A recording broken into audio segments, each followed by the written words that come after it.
Taurus kasama si Capricorn. Ang Capricorn ay isang solidong tugma para sa Taurus.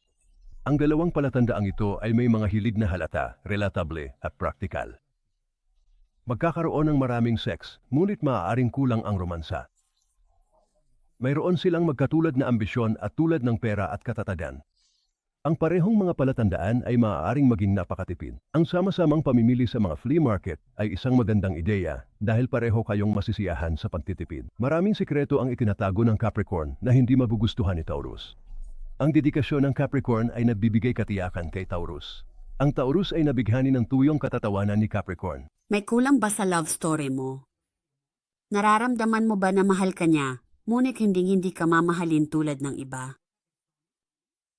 Kunin ang katotohanan at itigil ang pag-aaksaya ng oras. Masasagot ng aming maasahan at tumpak na mga psychic reader ang mga tanong na ito at higit pa. Magsisimula na ang iyong kinabukasan. Tumawag sa 1-800-800 at 78-800 o bisitahin ang absolutelypsychic.com online.